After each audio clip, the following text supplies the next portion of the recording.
இன்றைக்கி நம்ம வீடியோவில் சில டேர்ம்ஸை பார்க்கலாம். அதாவது ஒரு வட்டம் சர்க்கிளை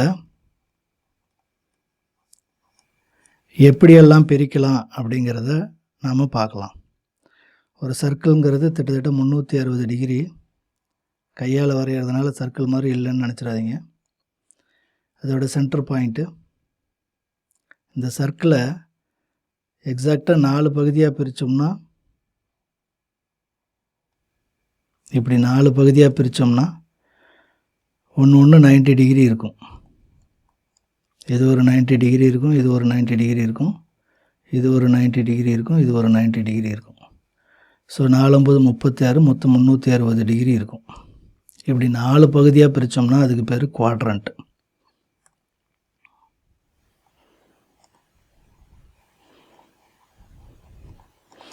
குவாடுன்னா 4ன்னு அர்த்தம். 5 பகுதியாக பிரித்தோம்னா ஒரு வட்டம் இப்படி இருக்குது.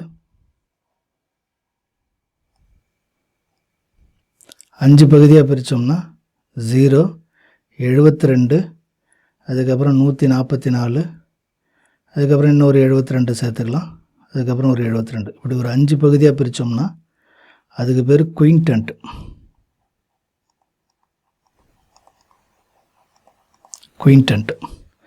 குயின்டன்ட்னா 5 பகுதியாக பிரிக்கிறது. ஒரு வட்டத்தை 6 பகுதியாக பிரித்தோம்னா இதில் 72 டிகிரி இருக்கும். சரியா?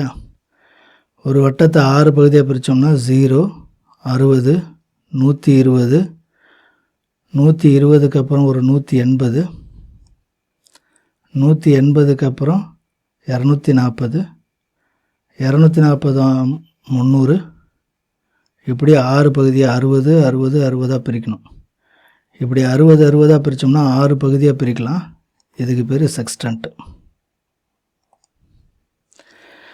இது இல்லாமல் ஒரு ஒரு ஒரு வட்டத்தை 8 பகுதியாக பிரித்தோம்னா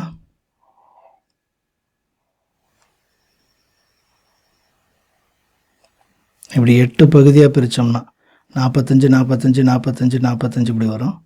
இப்படி 8 பகுதியாக பிரித்தோம்னா இதுக்கு பேர் ஆக்டன்ட். இந்த பேர் இருக்கு இல்லையா, இந்த குவாட்ரண்ட்டு, குயின்டன்ட்டு, செக்ஸ்டன்ட்டு, ஆக்டன்ட்டு, இந்த பேர்லாம் இன்ஸ்ட்ருமெண்ட்டுக்கும் சொல்லுவாங்க.